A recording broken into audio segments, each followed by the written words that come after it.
actually my problem. So, the last room to see, this is the family withdrawing room. So when they've had enough of all the dancing and all the carrying in the ballroom, they can go here, relax, unwind. And that's why we've got such an incredible ceiling up here in their family sitting room, if you will. Beautiful Rococo plasterwork ceiling, incredibly restored, and finest example of Rococo ceilings we have really in the castle. And of course, you know, some poor young man doing all of that directly by hand onto the ceiling. Absolutely incredible work. Not like the Sistine Chapel, but it's good for us. And we've got some paintings in here on the sides of these Venetian windows. So first of all, we think that Venetian window there, that is where the painting of Henry Loftus and his family would have taken place. And the reason for that is because that Grecian temple, which you won't be able to see in this little blurry picture, is in the distance here. And this is the only view, the only place in the castle where you get that view of the Grecian temple. And this is a photograph of it. So this photograph of it, that was from the 1950s, that black and white photograph. So you can see how bad it is there. You know, pillars have fallen down, trees, nature has taken over. So it probably was more of a danger than anything at that stage. And they didn't dismantle this Grecian temple to the 1970s, so you can only imagine what a state it had become at that stage, even though it could have been great for crazy golf. But anyway, so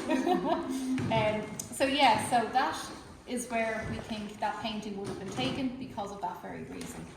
And then we've got these lovely paintings, watercolours done by George Holmes on either side of this Venetian window. And they're great examples of how the castle would have been in the 18th century, much flatter land. The castle looks exactly how it would have looked. You've got the small mountains in the background. It's not exaggerated, but it gives you a great understanding. This one in particular here on our right is fantastic. It shows you a view from the east. So we have the ornamental fishing pond, which is the pond outside today. But it's great because it shows you the angles of the towers in this painting. It shows you how thick they are at the bottom and how the towers kind of narrow as they go up. They're at their thickest downstairs, the walls. They're 9 foot thick down at reception. Apparently we can't get Wi-Fi for that there. And we can also get a good understanding of that extension that was added in the 18th century in this painting as well. So they're very useful, very good to have. Now before I lead us outside, just to explain the staircase that we're going to go down. I don't know if anybody heard about the excavations that took place here back in 2016. So they were making the castle wheelchair accessible. And so you used to enter through that beautiful, entrance with the lions and the steps and everything. But they were putting in that small door there so they could put in a ramp and steps, and that became the entrance. So they had to put a lift in somewhere. And that staircase we came up, there was no Jesuit staircase there, and there was originally a servant staircase before the Jesuit staircase. So it was the perfect place for it to go in.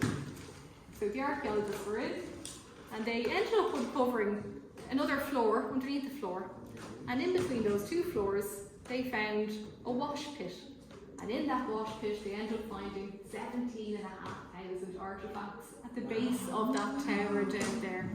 So now 4,000 of those are hairpins. I'll just get that out there. There was hundreds of clay pipes, but there was lots of food remains found. Lots of, I think some of the earliest marrow seeds and cucumber seeds were found. There was lots of, bone remains. There's lots of, it tells us so much about our diet. But there's lots of luxurious items that were found in that excavation. They found emeralds from Colombia, porcelain from China, the silk shoes found. There was even one of the world's oldest surviving pencils. Faber-Castell pencils you would have had, it's an old Faber pencil from Germany from the 1600s. And it looks like a bullet because it's been used right down to the end. So thousands of artefacts were found from nearly every continent in the world bar Australia. So it really highlights and shows us the life the Loftus family are living back at that time. And the room we started off in, that was restored so that we can show off some of those artefacts. So at the moment, the National Museum, they've gone through the documentation process and they've recorded everything. So they just have to do a few more things. We have to monitor the temperatures, and then eventually we'll get some of those pieces back and on display. But if you want to read a bit more about the excavations, there's information downstairs. But have a look as we go downstairs. You'll see some of the stone wall that they've left exposed. You'll see gun loop and the board as well. But I'll show you